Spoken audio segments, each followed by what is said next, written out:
यदि आप SSC, railway या अदर किसी भी स्टेट एग्जाम्स की तैयारी कर रहे हो तो ये प्रैक्टिस सेट आपके लिए काफ़ी इंपॉर्टेंट है।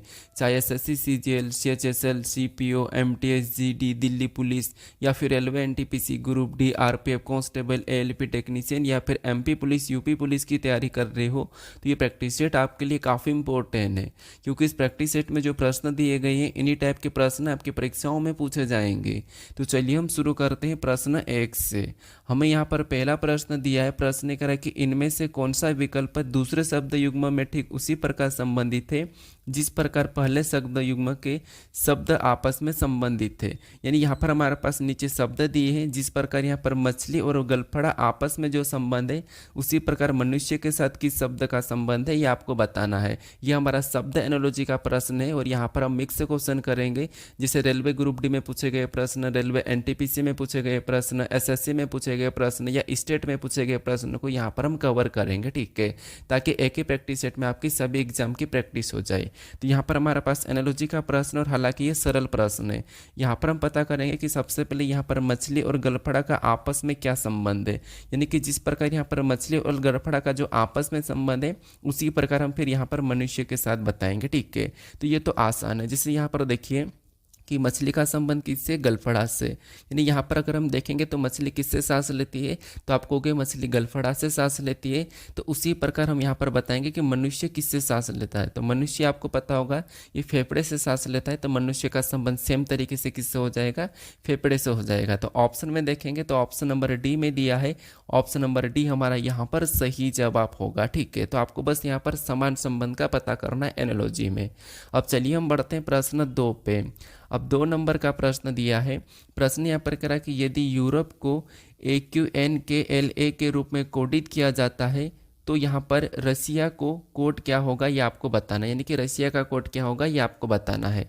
ये हमारा कोडिंग डिकोडिंग का प्रश्न है। यहाँ पर हमारा पास लेटर का कोड लेटर दिया है।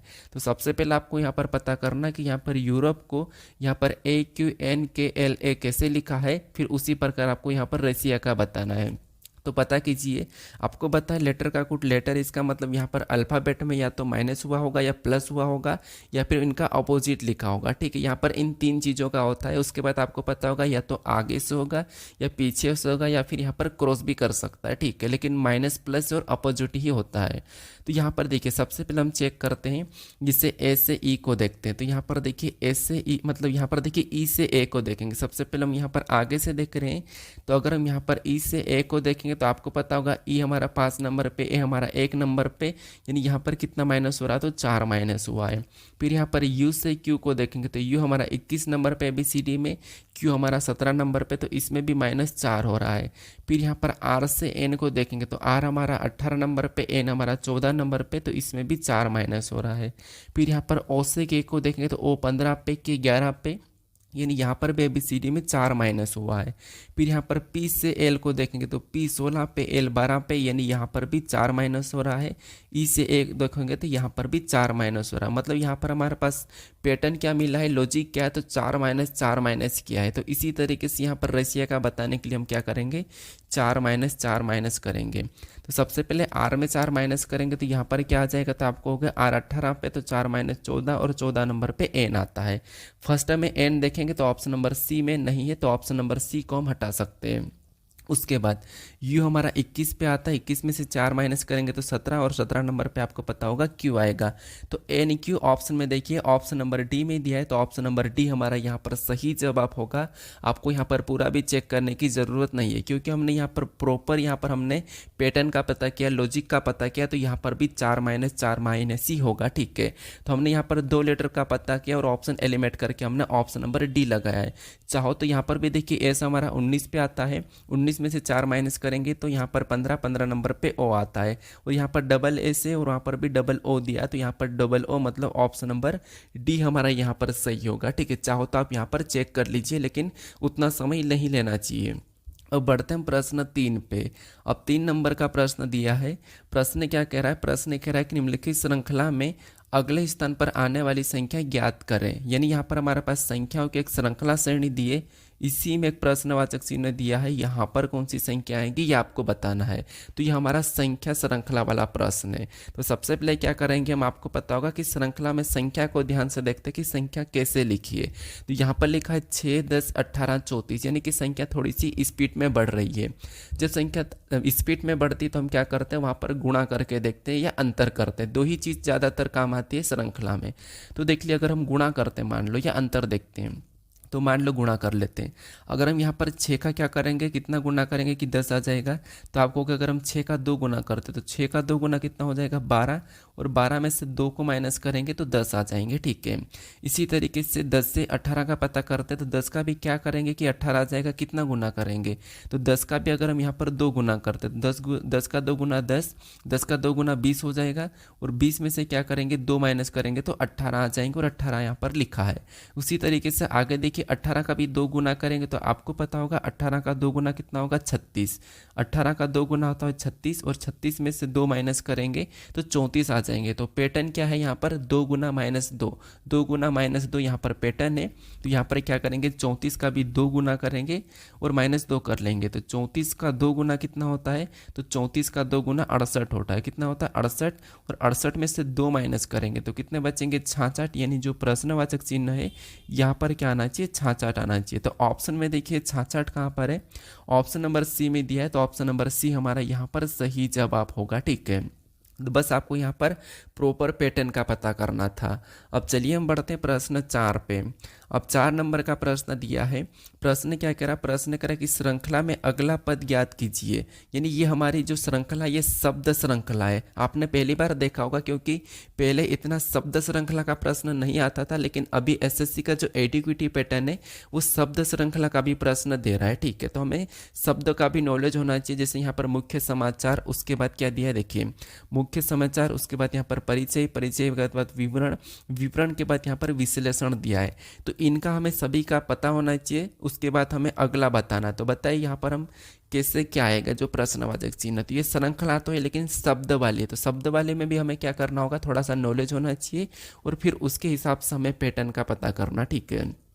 तो यहाँ पर देखिए एडीक्विटी पैटर्न के हिसाब से तो आपको पता है कि प्रश्न अभी सरल ही आ रहे हैं, लेकिन फिर भी जैसे शब्द के देखने को मिल रहे हैं, या फिर आपको पता होगा कि 2 गुणे 2 अगर 20 लिखा है, ऐसे भी प्रश्न देखने को मिल रहे हैं, ठीक है।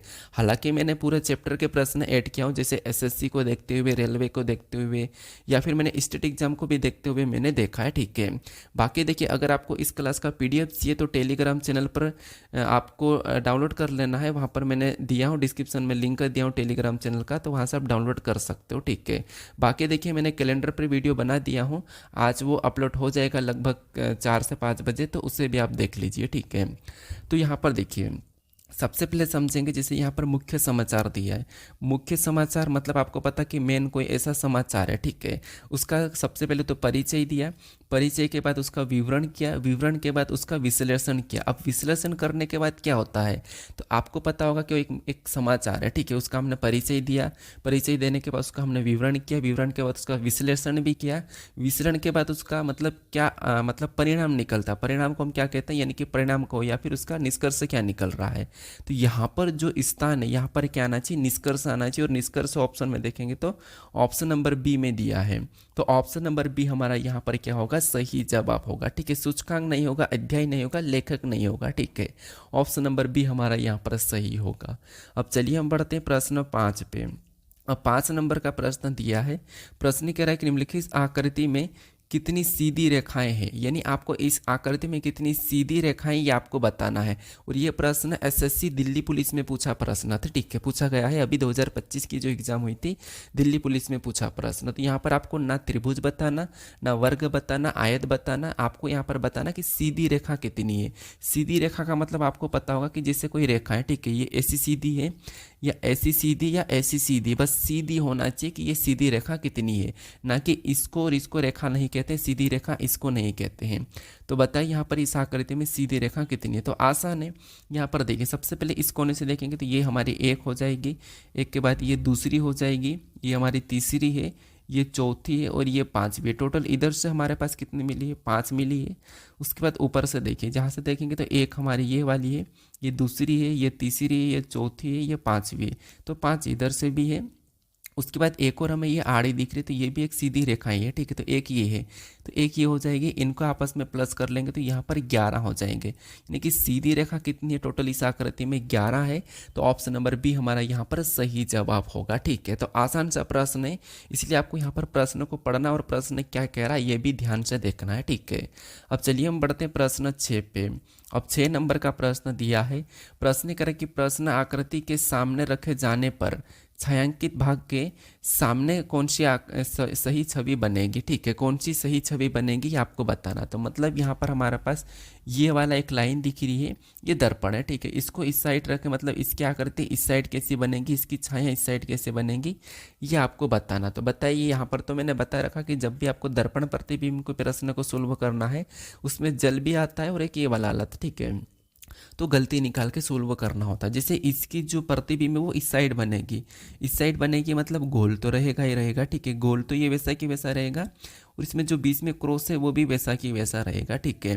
और इधर वाले हिस्से जो काले हैं इन पे तो कोई प्रभाव पड़ेगा ही नहीं, स्टार भी वैसा की वैसा रहेगा। और ये इस जो आकृति यहाँ पर दिखाई दे रही है वो वैसी की वैसी यहाँ पर भी दिखाई देगी, कोई भी प्रभाव नहीं पड़ेगा, ठीक है। कोई भी प्रभाव नहीं पड़ेगा। तो हम यहाँ पर ऐसी आकृति सेम ऑप्शन में देख लेते हैं। देखिए, अगर आप गलती भी निकालोगे तो क्या स्टार नीचे की ओर जाएगा, नहीं जाएगा, ऑप्शन नंबर ए नहीं होगा। क्या स्टार ब्लैक होगा, ब्लैक क्यों होगा, क्योंकि छाया में कभी भी उनका कलर या ये चीज़ें चेंज नहीं होती है, ठीक है। तो ये भी नहीं हो सकता है।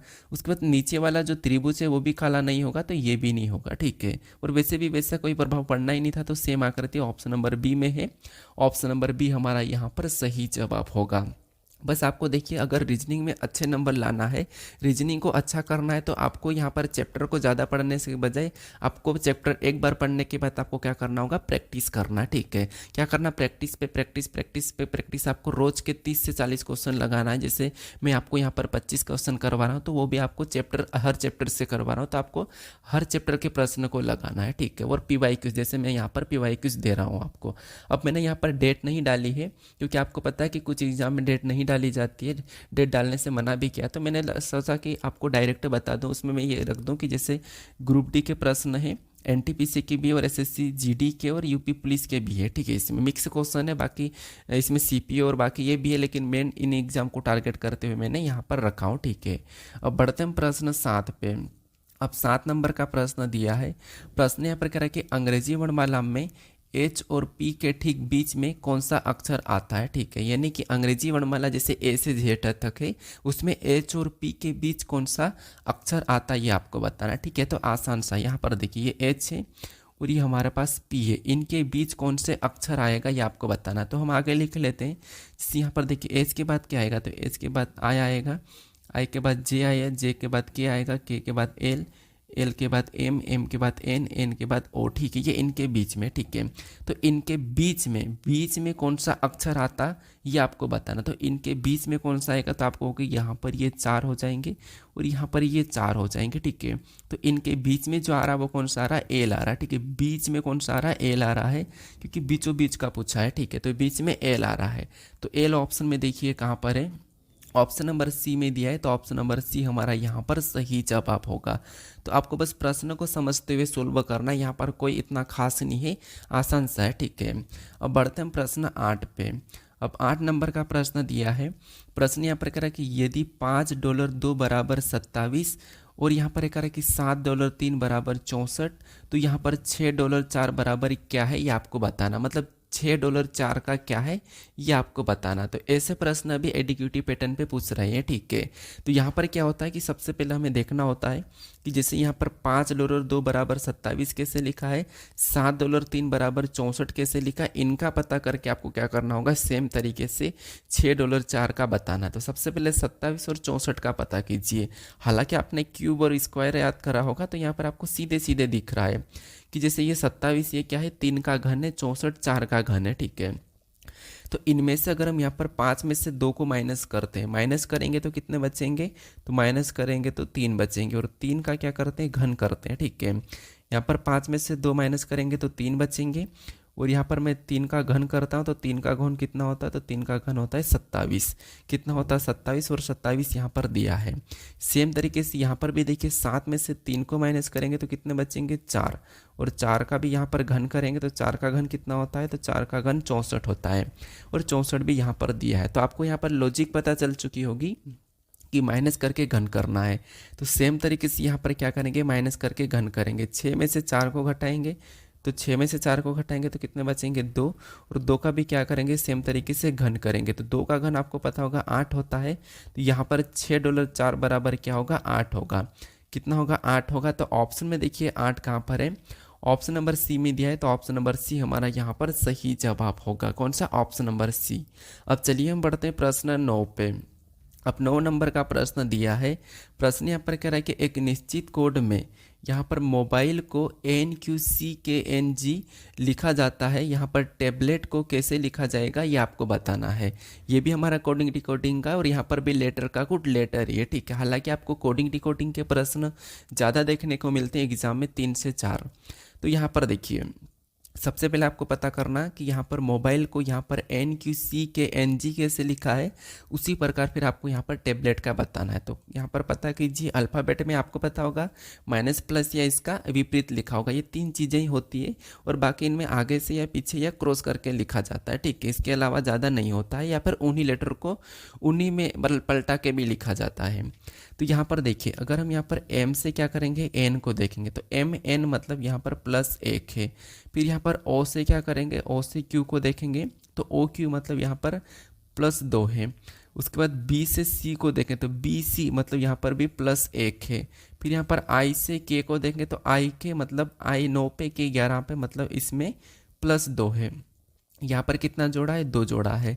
फिर यहाँ पर L से क्या करेंगे, N को देखें तो LN मतलब यहाँ पर भी +2 है। कितना, +2। और E से G को देखें तो E 5 पे G 7 पे, तो यहाँ पर भी +2 है। तो यहाँ पर देखिए 1 + 2 + 1 + 2 + फिर 2 2 प्लस लास्ट में है। तो ऐसा कैसा हमें भी वहाँ पर देखना है और जोड़ना है, इतना ही, ठीक है। तो सबसे पहले में क्या करेंगे, पहले में हम क्या करेंगे, 1 प्लस करेंगे तो टी के बाद क्या आएगा, U आएगा, और U ऑप्शन में सभी में है। फिर इसमें सेकेंड वाले में क्या करेंगे, ए में हम 2 जोड़ेंगे, तो ए में 2 जोड़ेंगे तो ABC यानी कि यहाँ पर C आएगा, ठीक है। फिर वापस से हमने यहाँ पर 1 प्लस कर लिया, 2 प्लस कर लिया, अभी वापस से 1 प्लस करेंगे तो B में क्या करेंगे, 1 प्लस करेंगे तो B के बाद क्या आएगा, C।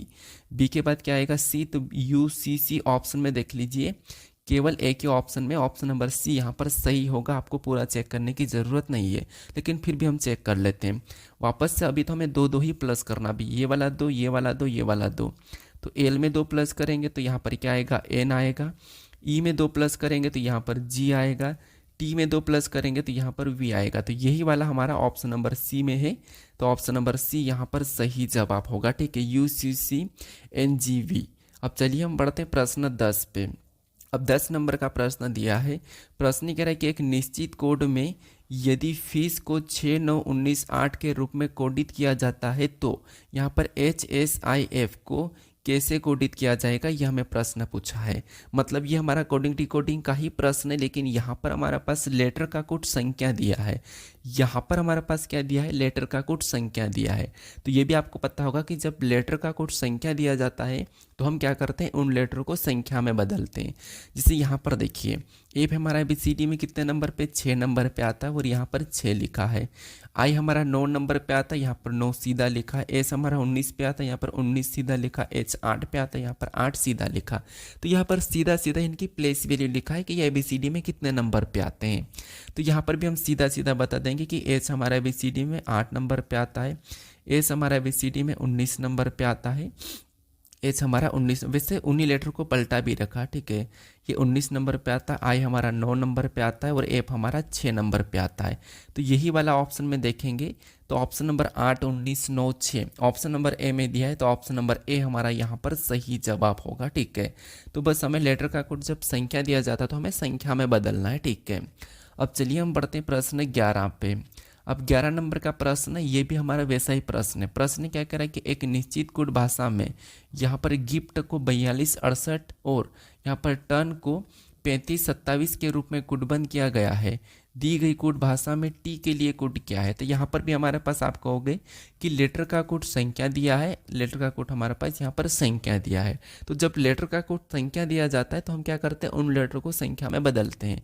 तो ये तो नॉर्मल बात है, लेकिन एक बात याद रखना, यहाँ पर अगर आपको सिंगल लेटर का पूछे तो मैंने बता रखा कि आपको यहाँ पर संख्या में नहीं बदलना है, फिर आपको लेटर लेटर में और संख्या संख्या में कॉमन देख के काटना है। तो यहाँ पर आपको संख्या में बदलने की ज़रूरत नहीं है, तो यहाँ पर हम कॉमन देख के काटते हैं। सबसे पहले लेटर में देखेंगे, जैसे यहाँ पर देखिए आई हमारे पास कॉमन नहीं है, हमारे पास एक ही लेटर कॉमन है, वो है टी है, तो टी को काटेंगे। अब यहाँ पर एक ही लेटर कॉमन है, बाकी कॉमन नहीं है, और हमें यहाँ पर टी का ही पूछा है, हमें यहाँ पर टी का ही पूछा है, ठीक है। तो यहाँ पर हम क्या करेंगे, संख्या में भी कोई एक संख्या कॉमन होगी, वो टी का कोड हो जाएगी। तो यहाँ पर हमें कौन कॉमन दिख रहा है, तो आपको हो गया हमारे पास केवल 2 कॉमन दिखा, तो हम 2 को काटेंगे। तो यहाँ पर टी कटा है और 2 कटा है, तो टी का कोड क्या हो जाएगा, 2 हो जाएगा।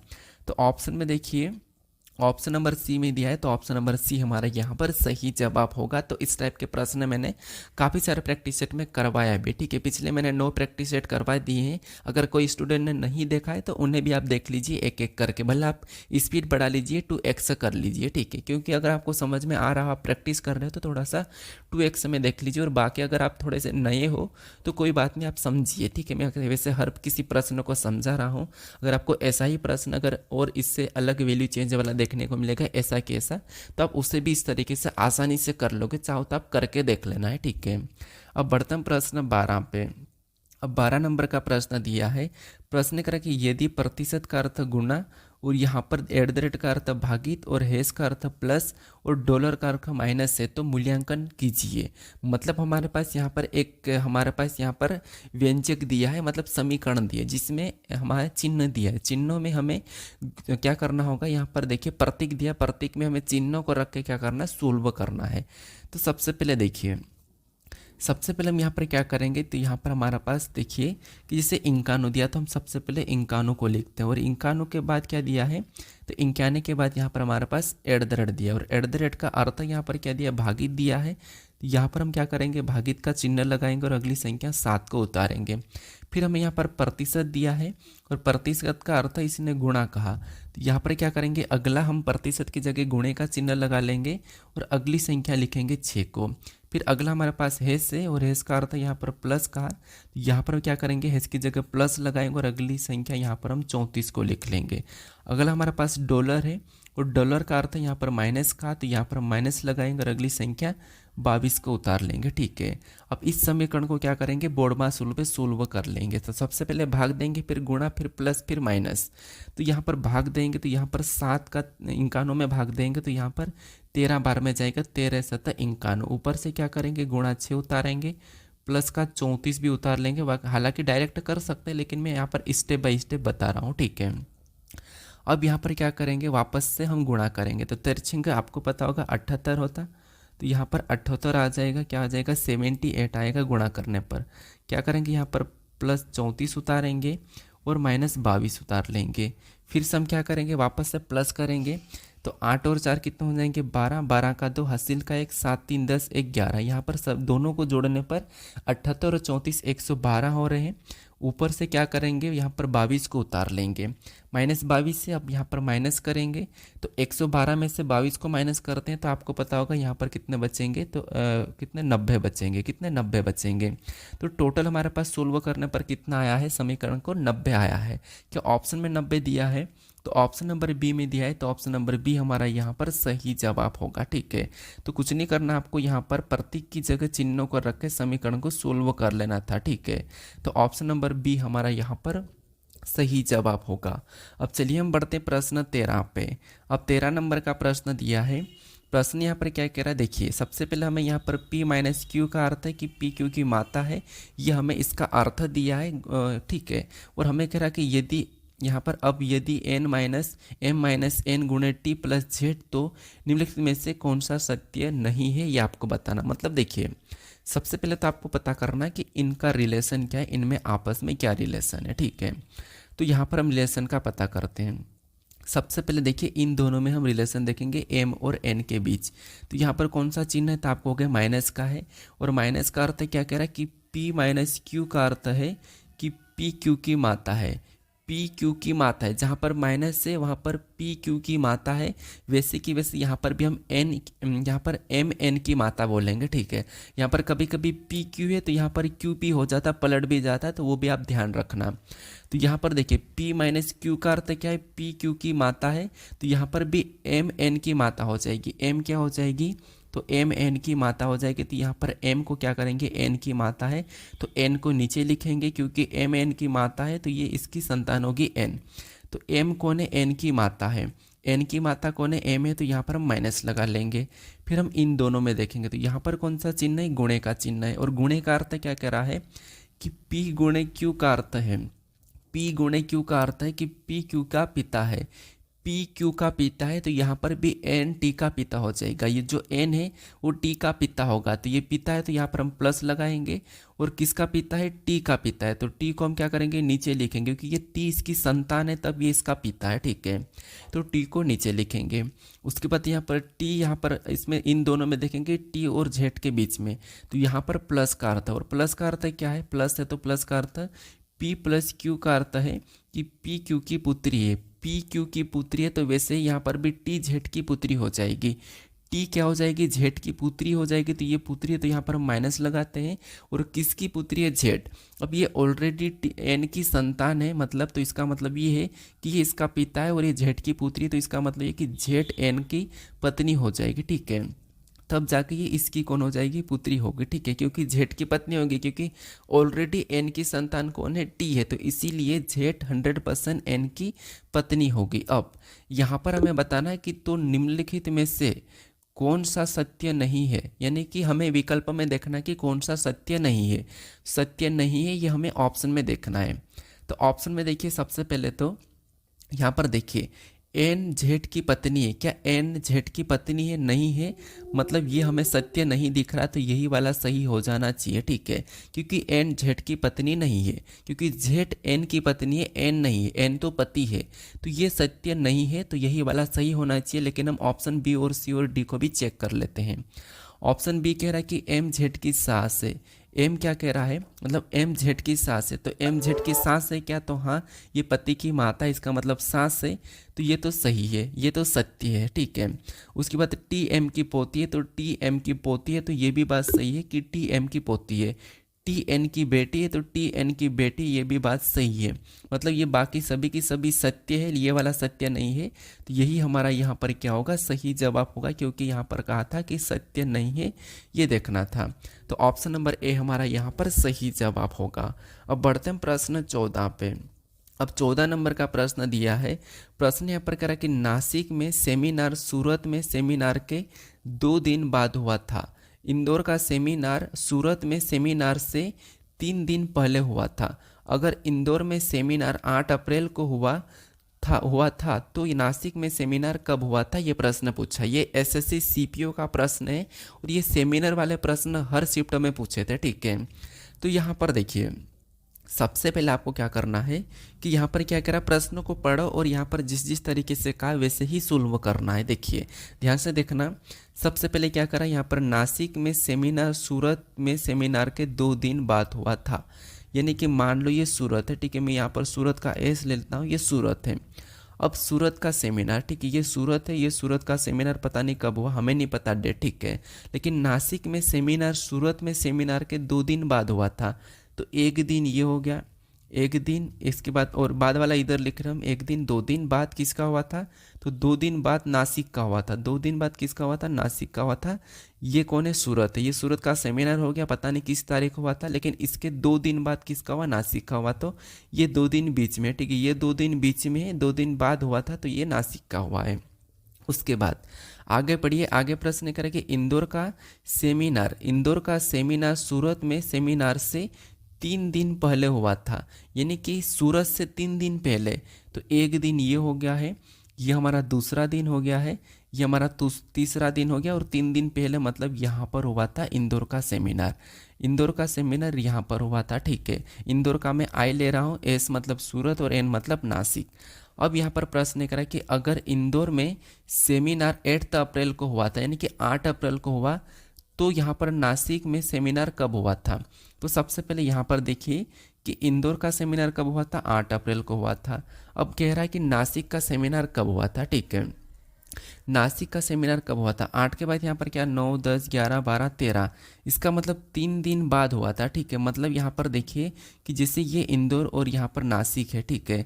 यहाँ पर देखिए सूरत का सेमिनार 2 दिन बाद हुआ था, तो यह पहला दूसरा यानी कि यहाँ पर नासिक आ जाएगा, यहाँ पर क्या आ जाएगा, तो यहाँ पर हमारे पास नासिक आ जाएगा और इंदौर यहाँ पर आएगा, ठीक है। इंदौर यहाँ पर आएगा। तो यहाँ पर देखिए इंदौर का सेमिनार कब हुआ था, तो इंदौर का सेमिनार 8 अप्रैल को हुआ था।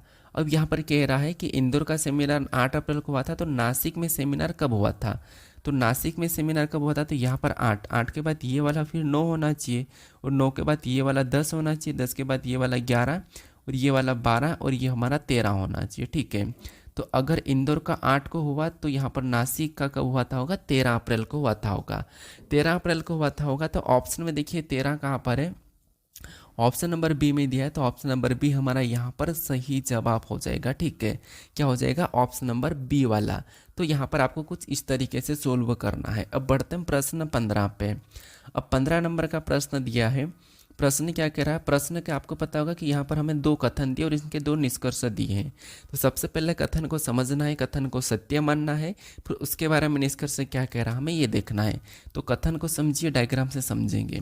यहाँ पर कह रहा है कि कुछ बिल्लियाँ, मान लो बिल्लियाँ का मैं बी ले रहा हूँ, आप ये मत बोलना कि बिल्लियाँ मतलब केट और केट मतलब सी लेना, सी ऐसा लेने की ज़रूरत नहीं है, बस हमें समझने के लिए।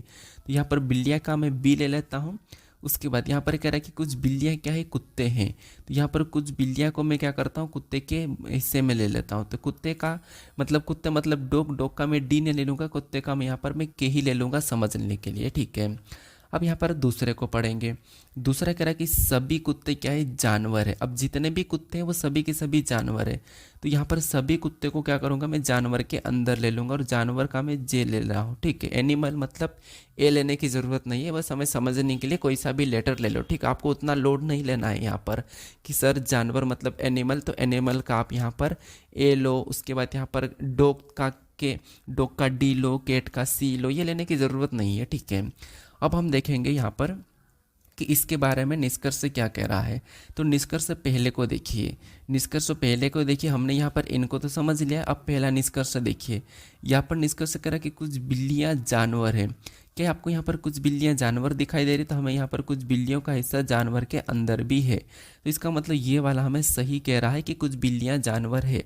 अब दूसरे को देखिए, दूसरा कह रहा है कि सभी बिल्लियाँ जानवर है। क्या यहाँ पर सभी की सभी बिल्लियाँ जानवर दिख रही है, नहीं। यहाँ पर कुछ हिस्सा यहाँ पर जानवर के अंदर नहीं है, कुछ है लेकिन कुछ नहीं है। तो सभी बिल्लियाँ जानवर नहीं है लेकिन कुछ है, तो यहाँ पर सभी वाला गलत होगा, कुछ वाला सही होगा। तो यहाँ पर जो निष्कर्ष है केवल हमारा यहाँ पर पहला वाला अनुसरण कर रहा है। तो ऑप्शन में देखेंगे तो ऑप्शन नंबर ए में दिया है, तो ऑप्शन नंबर ए हमारा यहाँ पर सही जवाब होगा।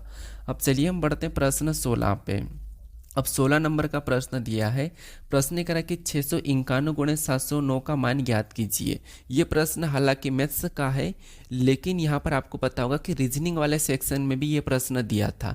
जैसे कि अभी एसएससी ने जो एडीक्यूटी पैटर्न पे एग्जाम हुई थी उसमें सेक्शन दिया था ए बी सी डी। तो ए मतलब मान लो जीके है, बी में मान लो मैथ्स है, सी में मान लो क्या है रीजनिंग है, और सी डी के बाद मान लो हिंदी है या फिर इंग्लिश है, ठीक है। मान लो ये ऐसा सेक्शन है। तो ये वाला जो प्रश्न है ये रीजनिंग वाले सेक्शन में था, तो इसीलिए मैंने यहाँ पर रीजनिंग वाले प्रैक्टिस सेट में ऐड कर लिया हूँ, ठीक है। तो कुछ नहीं करना, आपको यहाँ पर गुणा ही करना है सीधा सीधा। अब गुणा करने में आपको पता ही वो ऐसे प्रश्न क्यों देते हैं, इसलिए देते हैं कि आपका टाइम वेस्ट हो। मतलब आप बड़ा 3 संख्या का गुणा करोगे तो थोड़ा सा समय लगा सकते हो, 1 मिनट लगा सकते हो, कोई 30 सेकंड में कर लेगा, कोई आपको पता है कि चंद 5 सेकंड के अंदर ही कर लेगा। तो ये इसलिए देते हैं, ठीक है। अब कुछ स्टूडेंट ने तो आंसर लगा दिया होगा और कुछ ने अभी गुणा करना शुरू कर दिया होगा, किसी को 2 मिनट भी लग सकता है। तो देखिए मैं थोड़ा सा आपको बताता हूँ कि जब आपको ऐसा मिले तो गुणा कैसे करना। सबसे पहले आपको इकाई अंक से देख के ऑप्शन एलिमिनेट कर लेना, ठीक है। अगर ऐसे आपको 2 ऑप्शन मिले तो फिर आपको गुणा करना होगा, लेकिन एक ही ऑप्शन मिले तो आपको गुणा करने की ज़रूरत नहीं। जैसे यहाँ पर देखिए 9 और 1 का आपस में गुणा करेंगे तो इकाई अंक तो 9 एकम 9 ही होगा। तो यहाँ पर एक ही ऑप्शन में 9 दिया है, तो ऑप्शन नंबर हमारा यहाँ पर बी ही सही हो जाना चाहिए। आपको बाकी में गुणा करने की ज़रूरत नहीं है, क्योंकि अगर 9 9 2 ऑप्शन में होते तो हम गुणा करके देखते हैं ट्रिक से, लेकिन यहाँ पर हमारे पास एक ही में है, तो ऑप्शन नंबर बी यहाँ पर सही जवाब होगा। और ये सारे सेम ऑप्शन थे भी, ठीक है। मैंने यहाँ पर अपनी ओर से चेंज नहीं किया है, ऐसे की ऐसे ऑप्शन है। तो इसीलिए यहाँ पर आपका थोड़ा सा बेसिक भी होना चाहिए क्लियर कि आप कैसे गुणा कर सकते हो, ठीक है। अब चलिए हम बढ़ते प्रश्न 17 पे।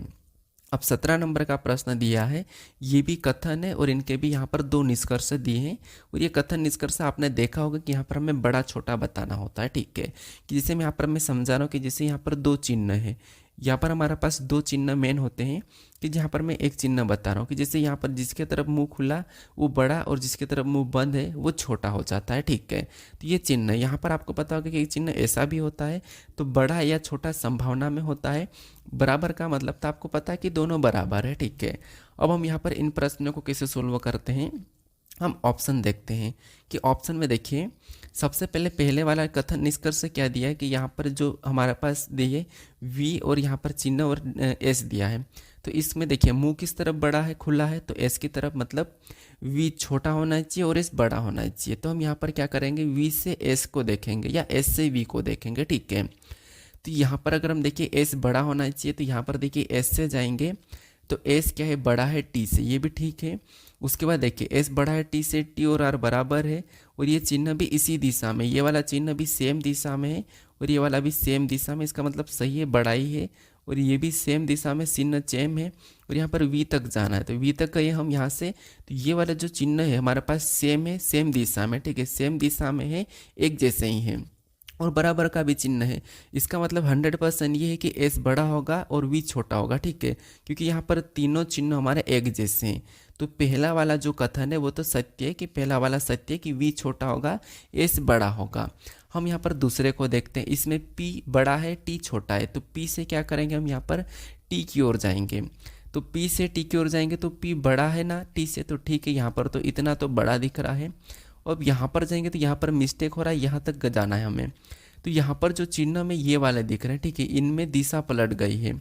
जब इनमें दिशा पलट जाती है मतलब इनका मतलब चेंज हो जाती है, जब पलट जाते हैं बड़ा छोटा हो जाते हैं, तब यहाँ पर हम एग्जैक्ट नहीं बता सकते हैं कि वास्तव में ही पी बड़ा है या छोटा है।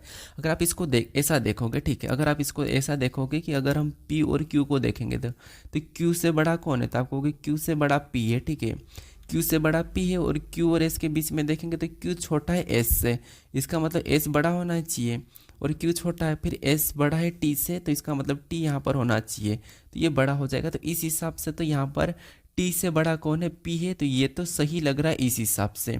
लेकिन यहाँ पर हम संभावना में कह सकते कि एस पी के बराबर में ही थोड़ी हो सकता है, आगे पीछे भी हो सकता है, तो यहाँ पर हम एग्जैक्ट नहीं बता सकते, ठीक है। तो इसीलिए यहाँ पर ये वाला जो चिन्ह चेंज हो गए, इसका मतलब यहाँ पर हम पी को बड़ा नहीं मानेंगे, ये संभावना हो सकती है, ठीक है। तो इसीलिए दूसरा गलत होगा, केवल एक ही सत्य होगा। तो ऑप्शन नंबर सी हमारा यहाँ पर सही जवाब होगा, ठीक है। कौन सा, ऑप्शन नंबर सी। तो ये बड़ा तो है लेकिन ये संभावना में बड़ा है, ना कि एग्जैक्ट बड़ा नहीं है, ठीक है। यहाँ पर पी टी से बड़ा है लेकिन संभावना में, हम यहाँ पर एग्जैक्ट डायरेक्ट नहीं कह सकते, ठीक है। तो इसीलिए निष्कर्ष केवल एक ही सत्य है। अब बढ़ते हैं प्रश्न 18 पे। अब 18 नंबर का प्रश्न दिया है, यहाँ पर प्रश्न करा कि उस युग्म का चयन करें जो नीचे दिए गए 2 युग्मों के समान पैटर्न का अनुसरण करता है। दोनों युग्म समान पैटर्न का अनुसरण करते हैं, मतलब यहाँ पर आपको बताना है कि जिस तरीके से इन दोनों युग्म का जो आपस में संबंध है उसी प्रकार की इस विकल्प में संबंध है, ये आपको बताना। तो लेटर है, लेटर में पता कीजिए, आसान है। सबसे पहले देखिए एच से क्या करेंगे, एल को देखेंगे तो यहाँ पर 4 प्लस हुआ है। के से ओ को देखेंगे तो यहाँ पर भी ABCD में 4 प्लस है। एन से आर को देखें तो यहाँ पर भी 4 प्लस है। तो यहाँ पर दोनों में 4 प्लस, मतलब तीनों लेटर में 4 प्लस हो रहा है। सभी में क्या हुआ है, तो आप कहोगे 4 प्लस हुआ है, ठीक है।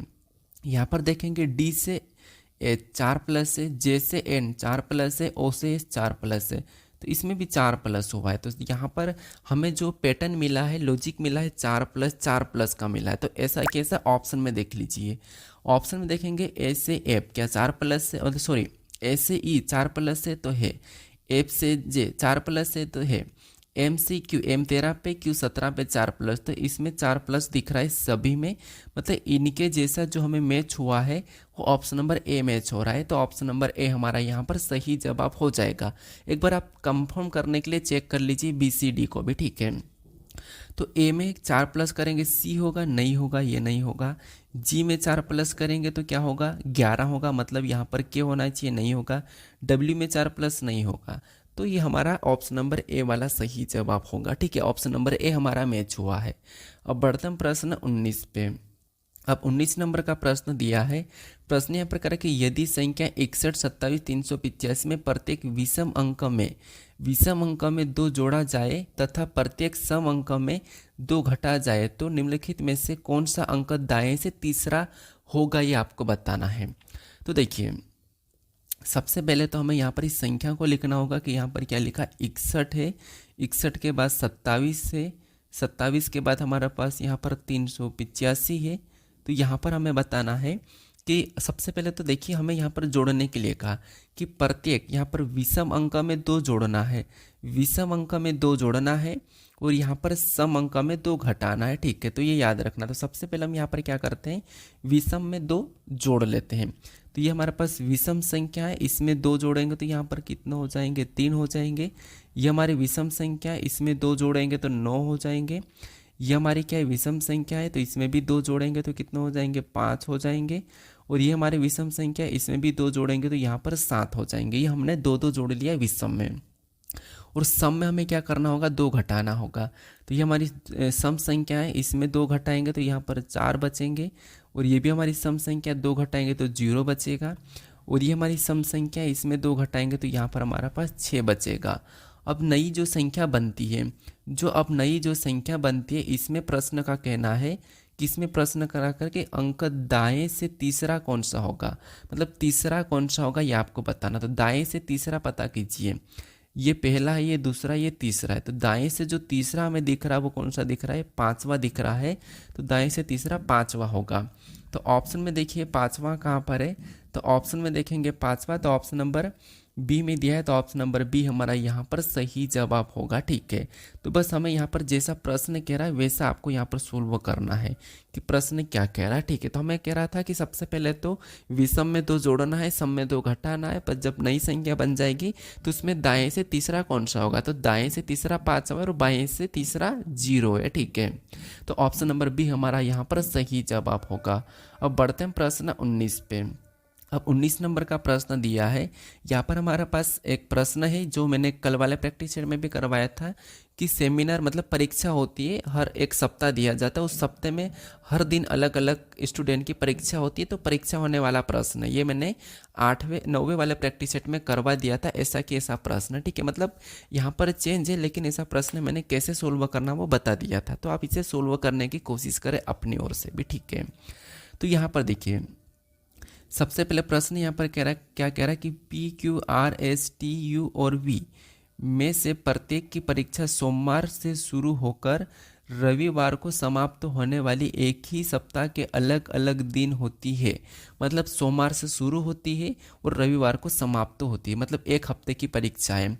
सोमवार का आपको पता, मैं यहाँ पर मंडे लूँगा, मंडे के बाद यहाँ पर ट्यूसडे हो जाएगा, ट्यूसडे के बाद वेडनेसडे हो जाएगा, वेडनेसडे के बाद यहाँ पर थर्सडे होगा, थर्सडे के बाद फ्राइडे होगा, फ्राइडे के बाद सैटरडे होगा, सैटरडे के बाद यहाँ पर मैं संडे को लाल कर लेता हूँ, यहाँ पर संडे होगा। ठीक है, तो सैटरडे, ये बाकी तो आपको पता है कि संडे को छुट्टी रहती हो तो मैं यहाँ पर रेड बना देता हूँ, वैसे कैलेंडर में रेड होता भी है। ठीक है, तो ये दिन है। अब यहाँ पर देखिए प्रश्न क्या कह रहा है उसके हिसाब से यहाँ पर चलेंगे। ठीक है, प्रश्न क्या कह रहा है, प्रश्न कह रहा है कि यू की परीक्षा यू की परीक्षा शनिवार को होती है, मतलब जो यू है उसकी परीक्षा शनिवार को होती है। तो यहाँ पर शनिवार कहाँ पर है, यहाँ पर है। तो यू की परीक्षा कब हो रही है, शनिवार को हो रही है। तो यहाँ पर हम यू को बिठा लेंगे कि यू की परीक्षा शनिवार को हो रही है। ठीक है, यहाँ पर मैं यू को रखता हूँ कि यू की परीक्षा शनिवार को हो रही है। यू की परीक्षा कब हुई है, शनिवार को। आगे प्रश्न कह रहा है कि एस और टी के बीच केवल 4 लोगों की परीक्षा होती है। एस और टी के बीच केवल 4 लोगों की परीक्षा होती है। तो यहाँ पर देखिए, और आगे हम पढ़ेंगे तब पता चलेगा। देखिए आगे करें कि जिनमें से किसी भी परीक्षा, मतलब जिनमें से किसी की भी परीक्षा यहाँ पर कह रहा है कि सोमवार को नहीं होती, यानी कि जो एस और टी के बीच में 4 लोगों की जो परीक्षा होती है, जिनमें से किसी की भी परीक्षा यहाँ पर सोमवार को नहीं होगी। इसका मतलब ये है कि यहाँ पर मैं देखिए एक को यहाँ पर मैं ट्यूसडे को रखूँगा, एक को मैं ट्यूसडे को रखूँगा और एक को मैं यहाँ पर संडे को रखूँगा। तो इसके बीच में 4 लोगों की परीक्षा हो गई। तो यहाँ पर एस और टी, तो यहाँ पर मैं एस को रखता हूँ, यहाँ पर मैं एस को रख रहा हूँ, ठीक है। एस और यहाँ पर टी के बीच, एस और यहाँ पर टी के बीच 4 लोगों की केवल परीक्षा हो रही है, जिनमें से किसी की भी परीक्षा यहाँ पर सोमवार को नहीं होगी। तो सोमवार को मैंने रखा ही नहीं, ठीक है। तो इनके बीच में 4 लोगों की परीक्षा हो रही है। अब आगे प्रश्न पढ़िए। आगे प्रश्न करें कि पी की परीक्षा आर के ठीक बाद होती है। जो पी की परीक्षा है वो आर के ठीक बाद होती है। तो हम यहाँ पर रख सकते हैं कि जैसे यहाँ पर भी पी को मतलब आर को रख सकते हैं, आर को हम यहाँ पर भी रख सकते हैं। पी तो आपको पता है ठीक बाद होती है, तो ये पीछे ही रहेगा, ठीक है। तो पी की परीक्षा आर के ठीक बाद होती है और वी की परीक्षा आर के ठीक पहले होती है। ये पढ़ लीजिए, वी की परीक्षा आर के ठीक पहले होती है। इसका मतलब ये है कि आर को हम यहाँ पर रखेंगे बीच वाले दिन। तो पी की परीक्षा आर के ठीक बाद होती है और वी की परीक्षा आर के ठीक पहले होती, तो यहाँ पर ऐसा आ जाएगा, ठीक है, कि वी आर से पहले और पी आर के बाद, ठीक है। तो यहाँ पर बुधवार को वी आ जाएगा और गुरुवार को यहाँ पर आर और शुक्रवार को पी आ जाएगा। अब आगे प्रश्न को पढ़िए। प्रश्न और क्या कह रहा है? प्रश्न कह रहा है कि टी की परीक्षा पी के बाद होती है। जो टी की परीक्षा वो पी के बाद होती है, तो हमें यहाँ पर दिख रहा है कि टी की परीक्षा पी के बाद है। तो इसका मतलब एस और टी को हमने सही बिठाया है, ठीक है, कि पी की परीक्षा मतलब टी की परीक्षा पी के बाद होती है। अब यहाँ पर प्रश्न कह रहा है कि यहाँ पर देखिए प्रश्न क्या कह रहा है ये समझना है।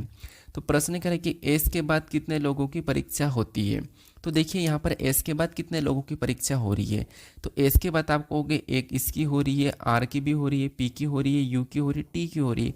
टोटल एस के बाद जो परीक्षा हो रही है वो कितने लोगों की हो रही है? 5 लोगों की हो रही है। आप कहोगे कि मंडे को किसकी परीक्षा हो रही है, तो इसमें से कौन बचा है? तो आप कहोगे पी हो गया। यहाँ पर क्यू बचा है, तो क्यू की जो परीक्षा वो मंडे को हो जाएगी, ठीक है। क्यू की परीक्षा क्या हो जाएगी? मंडे को हो जाएगी। वैसे हमें मंडे का पूछा भी नहीं है, लेकिन क्यू की परीक्षा मंडे को होगी। और बाकी हमें पूछा था कि एस के बाद, तो एस के बाद 5 लोगों की परीक्षा हुई है। तो ऑप्शन में देखेंगे तो ऑप्शन नंबर सी में दिया है, तो ऑप्शन नंबर सी हमारा यहाँ पर सही जवाब होगा, ठीक है। तो आसान सा प्रश्न, बस हमें यहाँ पर ध्यान से प्रश्न को क्या कह रहा है वैसे पढ़ के देखना है।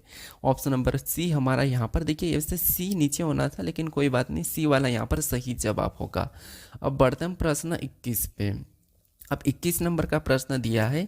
ये प्रश्न हमारा दिशा दूरी का प्रश्न है। और दिशा दूरी आपको पता होगा कि हमारे पास यहाँ पर प्लस बनाते हैं, ऊपर की ओर उत्तर, नीचे की ओर दक्षिण, राइट में पूर्व और लेफ्ट में पश्चिम, ये आपको पता होगा, ठीक है।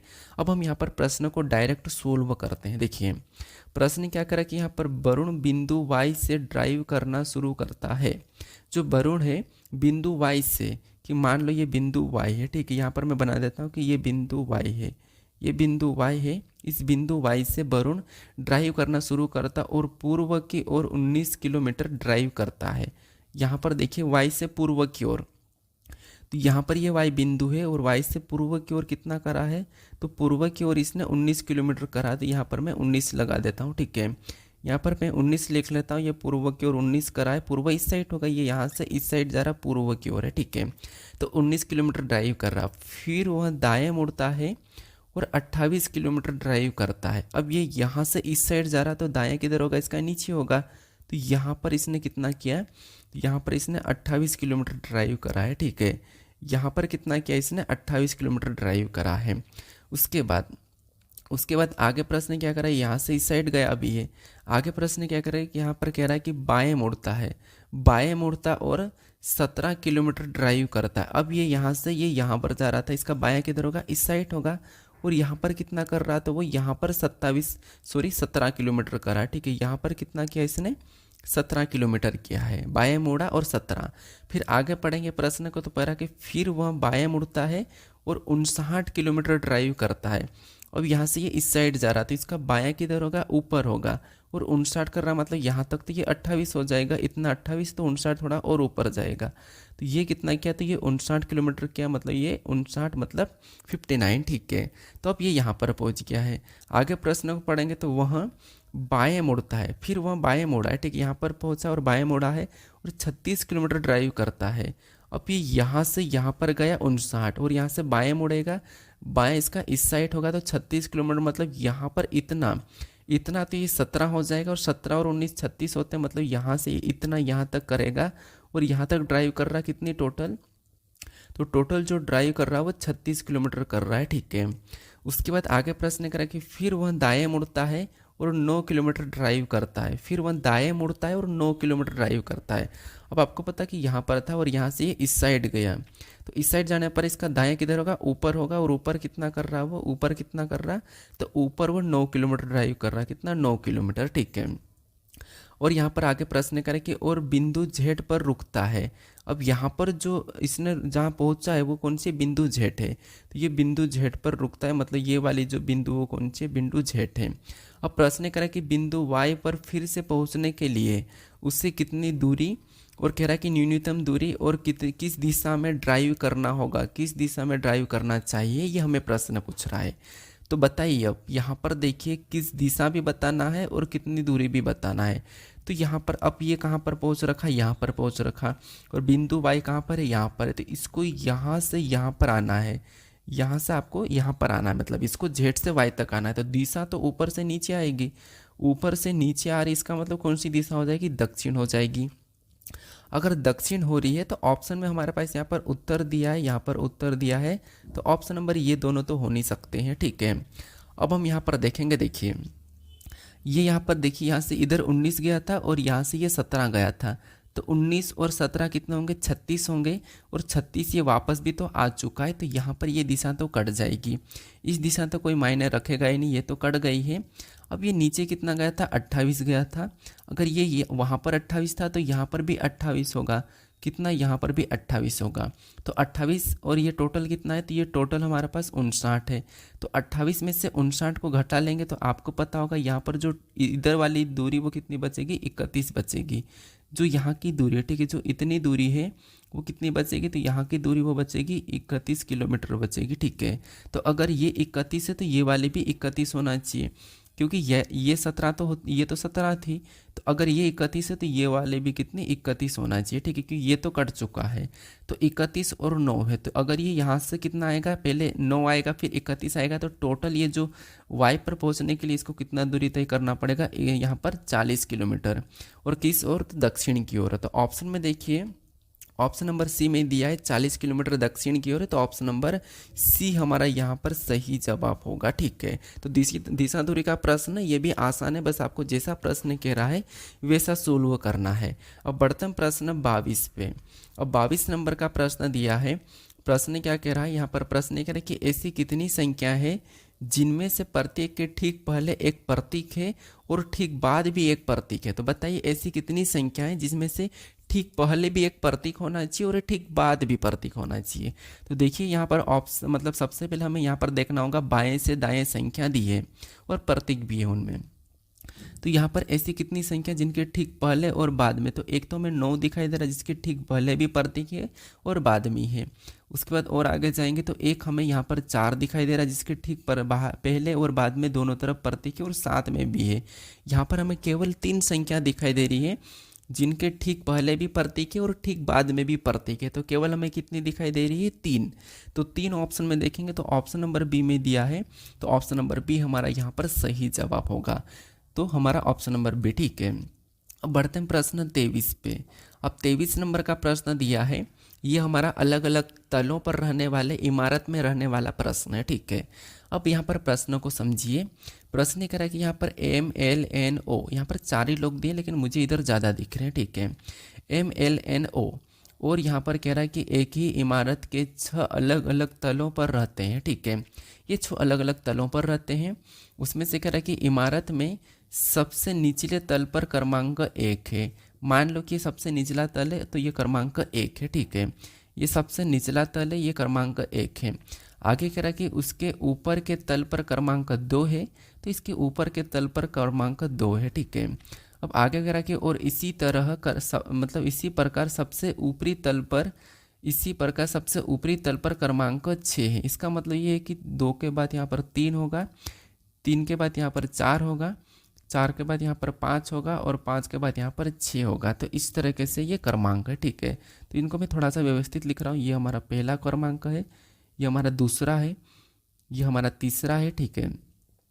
यहाँ पर ये पहला क्रमांक हो जाएगा, ये दूसरा हो जाएगा, ये हमारा तीसरा हो जाएगा, ये हमारा चौथा हो जाएगा, ये हमारा पांचवा हो जाएगा, ये हमारा, और ये हमारा इससे छठा हो जाएगा। ये 6 क्रमांक है, ठीक है। तो ये टोटल हमारे पास 6 क्रमांक है। मैं यहाँ पर 6 क्रमांक बना दिया हूँ। उसके बाद अब प्रश्न जैसा कह रहा होगा ना वैसा कि वैसा आपको सोल्व करना, आप भी वैसा कि वैसा कॉपी पे बना लो, ठीक है। अब प्रश्न को पढ़िए। यहाँ पर कह रहा है कि मतलब के नीचे केवल एक ही व्यक्ति रहता है।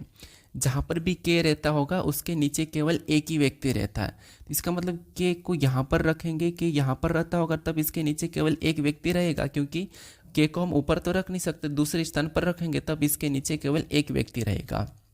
उसके बाद आगे प्रश्न करा कि एल और के बीच केवल 3 व्यक्ति रहते हैं। एल और के बीच केवल 3 व्यक्ति रहते हैं। तो के यहाँ पर है और इनके बीच केवल 3 व्यक्ति, इसका मतलब एल को हम क्या करेंगे, 6 नंबर वाले इमारत पे रखेंगे, तब इनके बीच केवल 3 व्यक्ति रहेंगे, ठीक है। आगे प्रश्न करें कि एन और के बीच किसी तल पर रहता है, मतलब सॉरी, एन के नीचे किसी तल पर रहता है। जो एन है वो के नीचे किसी तल पर रहता है, तो इसका मतलब एक ही तल बचा, तो इसका मतलब यहाँ पर एन रहेगा, क्योंकि के नीचे एक ही तल है और एन के नीचे रहता है किसी तल पर, तो वो तल 1 पर रहेगा। उसके बाद आगे प्रश्न करा कि ओ सम क्रमांक वाले तल पर रहता है। जो ओ रहता है वो सम क्रमांक वाले तल पर रहता है, तो सम इसमें से केवल एक ही है।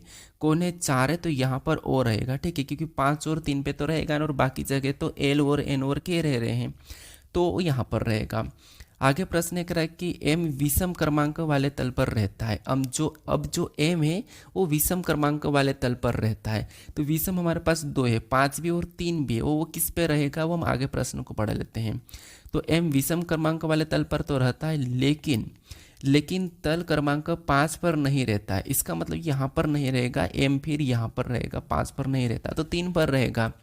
अब हमारे पास केवल एक और बचा है, जो कि यहाँ पर कह रहा है कि वी और के बीच कितने व्यक्ति रहते हैं। तो वी कहाँ पर आ जाना चाहिए, वी क्रमांक 5 पे वी आ जाना चाहिए, ठीक है। तो हमने यहाँ पर सभी को बिठा लिया है, सभी का अलग अलग तल भी बना लिया है। वी और के बीच कितने तल है, मतलब कितने व्यक्ति रहते हैं, ये प्रश्न पूछा। वी और के बीच, तो यहाँ पर तो हमें 2 ही दिख रहे हैं। कितने दिख रहे हैं, 2 दिख रहे हैं। तो 2 ऑप्शन में देखिए कहाँ पर है। तो ऑप्शन में 2 देखेंगे तो ऑप्शन नंबर बी में दिया है। ऑप्शन नंबर बी हमारा यहाँ पर सही जवाब हो जाएगा, ठीक है। तो आपको तल वाले प्रश्न में भी जैसा प्रश्न कहा है वैसा सोल्व करना है। अब बढ़ते हैं प्रश्न 24 पे। अब 24 नंबर का प्रश्न दिया है। प्रश्न क्या कह रहा है, प्रश्न कह रहा है कि दिए गए विकल्पों में से उस अक्षर समूह का चयन कीजिए जो निम्नलिखित श्रृंखला में प्रश्न चिन्ह के स्थान पर आ सकता है। मतलब ये सीरीज का प्रश्न लेटर सीरीज का है, ठीक है। तो एक एक लेटर को चेक करना है, ये तो आपको पता होगा। जैसे यहाँ पर देखिए V से R को देखिए, मतलब यहाँ पर कितना माइनस हो रहा है, तो यहाँ पर 4 माइनस। फिर R से N को देखेंगे तो यहाँ पर भी 4 माइनस। तो अगला हमें यहाँ पर बताना, तो यहाँ पर क्या करेंगे, 4 माइनस करेंगे। तो N में 4 माइनस करेंगे, मतलब पहला लेटर हमारा J हो जाएगा, और J सभी ऑप्शन में। J में 4 माइनस करेंगे तो F है, तो F भी यहाँ पर दिया है। अब हम दूसरे को चेक करते हैं। डी है, डी से जी को देखिए, डी 4 पे, जी 7 पे, मतलब यहाँ पर प्लस कितना हो रहा है, तो आप कहोगे यहाँ पर +3 हो रहा है। फिर जी से जे को देखेंगे तो यहाँ पर भी +3 हो रहा है। तो अगला हमें यहाँ पर लाने के लिए क्या करना होगा, +3 करना होगा। तो जे में 3 प्लस करेंगे तो यहाँ पर क्या आ जाएगा, एम आ जाएगा। तो जे एम ऑप्शन में देखिए तो बी में नहीं है, और अगले में 3 प्लस करेंगे तो पी आएगा, तो यहाँ पर भी पी दिया है। अब लास्ट वाले को चेक कर लीजिए। लास्ट यू है, यू से एस को देखेंगे तो यू हमारा 21 पे, एस हमारा 19 पे, मतलब यहाँ पर 2 माइनस है। एस से क्यू को देखेंगे तो यहाँ पर भी 2 माइनस है। तो अगला हमें लाने के लिए 2 माइनस करना होगा। तो क्यू में 2 माइनस करेंगे तो ओ आ जाएगा। तो यहाँ पर जो अगला लेटर ओ आना चाहिए, ओ में 2 माइनस करेंगे तो अगला हमारे पास एम आना चाहिए, और एम दिया भी है। तो जे एम ओ आपको देखना है, जे एम ओ कहाँ पर दिया है, तो ऑप्शन नंबर ए में दिया है। ऑप्शन नंबर ए हमारा यहाँ पर सही जवाब होगा। अब चलिए हम बढ़ते हैं प्रश्न 25 पे। अब 25 नंबर का प्रश्न दिया है, ये हमारा उत्तर दिशा की ओर, मतलब पंक्ति वाला प्रश्न, ठीक है। तो हमें पढ़ना है। सबसे पहले देखिए यहाँ पर 7 मित्र ABCDNOP, यहाँ पर 7 मित्र ABCDNOP दिए हैं, ठीक है। इनमें से आगे प्रश्न करा है कि उत्तर की ओर मुंह करके एक सीधी पंक्ति में बैठे हैं, मतलब ये उत्तर की ओर मुंह करके एक पंक्ति में बैठे हैं। तो हम यहाँ पर बिठाते हैं, ठीक है। प्रश्न जैसा कह रहा है वैसा। तो यहाँ पर कह रहा है कि ए के दाईं ओर कोई नहीं बैठा है। मान लो हमने यहाँ पर पंक्ति में ए को यहाँ पर बिठा दिया है, तो ये ए बैठा है। अब ए की दाईं ओर कोई भी नहीं बैठा है, मतलब ए यहाँ पर बैठा है। अब ए ये उत्तर की ओर मुख करके बैठा है। ए की दाईं ओर, क्या आपको पता होगा कि दायां इस साइड होगा, दायां किस साइड होगा, इस साइड होगा, यहाँ पर दायां होगा, और इस साइड क्या हो जाएगा, तो आपको ये भी पता होगा कि यहाँ पर बायां होगा। ठीक है, यहाँ पर क्या होगा, बायां होगा। तो ये यहाँ पर बायां दायां हमने लिख लिया। तो इसका कहना है कि एक ही दाएं और कोई भी नहीं बैठा, इसका मतलब है कि सारे के सारे 7 लोग कहाँ पर बैठेंगे, यहाँ पर बैठेंगे। ठीक है, सारे के सारे 7 लोग कहाँ पर बैठेंगे, यहाँ पर इस साइड बैठेंगे बाई ओर। तो 4 हो चुके हैं, ये 5 हो जाएगा, 5 के बाद ये 6, 6 के बाद ये 7, तो टोटल 7 लोग हैं। तो 7 लोग सारे के सारे एक के इस साइड ही बैठेंगे, 6 लोग। तो ठीक है, क्योंकि यहाँ पर कह रहा है कि ए के बाएं मतलब ए के दाएं ओर कोई भी नहीं बैठा है। अब आगे प्रश्न को पढ़िए। प्रश्न कह रहा है कि ए और डी के बीच, ए और डी के बीच केवल 3 लोग बैठे हैं। ए और डी के बीच केवल 3, मतलब यहाँ पर हम डी को बिठा देंगे, यहाँ पर हम डी को बिठाएंगे तो इनके बीच केवल 3 लोग आ जाएंगे। ठीक है, अब आगे प्रश्न को पढ़िए। प्रश्न कह रहा है कि डी और बी के बीच केवल 2 लोग बैठे हैं। यहाँ पर कह रहा है कि डी और बी के बीच केवल 2 लोग बैठे हैं, डी और बी के बीच। तो इधर तो बी को हम बिठा नहीं सकते क्योंकि यहाँ पर तो एक ही लोग आएगा, 2 ही लोग हैं इस साइड। तो डी और बी के बीच केवल 2 लोग, तो यहाँ पर हम बी को बिठाएंगे तो डी और बी के बीच केवल 2 लोग आ जाएंगे। ठीक है, उसके बाद आगे प्रश्न करें कि सी पी के बाईं और तीसरे स्थान पर बैठा है। जो सी है बी के बाईं और, सी जो है पी के बाईं ओर तीसरे स्थान पर बैठा है। इसका मतलब ये कि यहाँ पर पी को बिठाएंगे तो बाईं ओर तीसरे स्थान पर यहाँ पर होगा, और यहाँ पर बिठाएंगे तो यहाँ पर होगा। लेकिन हमें आगे प्रश्न को पढ़ना होगा। यहाँ पर करके एन पी के दाईं ओर, मतलब एन जो है पी के ठीक दाईं ओर पड़ोस में बैठा है। एन पी के ठीक दाईं ओर पड़ोस में बैठा है, इसका मतलब पी यहाँ पर होगा, और एन पी के दाईं ओर पड़ोस में बैठा तो यहाँ पर आ जाएगा। और सी पी के बाईं ओर तीसरे स्थान पर, तो यहाँ पर सी आ जाएगा। ठीक है, तीसरे स्थान पर। हमें प्रश्न यहाँ पर क्या पूछ रहा है, प्रश्न पूछ रहा है कि ओ और बी के बीच कितने लोग बैठे हैं। ओ और बी के बीच, अब हमारे पास एक लोग यहाँ पर बच गया है, और कौन है, ओ है, तो ओ यहाँ पर आ जाएगा ऑटोमेटिक। ठीक है, अब हमें बताना कि ओ और बी के बीच कितने लोग बैठे हैं। तो बताइए यहाँ पर ओ और बी के बीच, तो ओ और यहाँ पर बी के बीच, तो यहाँ पर ओ है और बी के बीच, मतलब यहाँ पर 3 लोग दिख रहे हैं हमें। कितने लोग दिख रहे हैं, 3 लोग दिख रहे हैं। तो 3 ऑप्शन में देखिए कहाँ पर है, ऑप्शन नंबर डी में दिया है, तो ऑप्शन नंबर डी हमारा यहाँ पर सही जवाब होगा। जैसा प्रश्न कह रहा है वैसा आपको बिठाना है, इसे व्रत में बिठाना होता है, वर्ग में बिठाना पड़ सकता है। ठीक है, अब बढ़ते हैं प्रश्न 26 पे।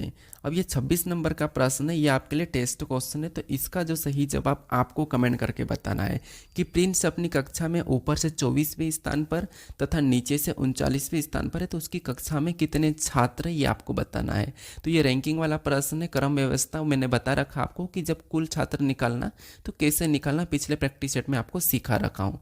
तो इसका सही जवाब क्या है आप मुझे कमेंट करके बताइए। और बाकी अगर आपने इस चैनल को सब्सक्राइब नहीं किया तो आपको यहाँ पर एक लोगो दिखाई देगा, उस लोगो पर क्लिक करके आप चैनल को सब्सक्राइब कर लीजिए। अगर आपने इससे पहले वाले वीडियो को नहीं देखा तो यहाँ पर क्लिक करके आप उसे भी देख लीजिए। अगर आपके अल्फ़ाबेट की प्लेस वैल्यू याद नहीं होती तो ये ऊपर वीडियो दिखाई दे रहा राइट में, उस पर क्लिक करके देख सकते हैं। ठीक है।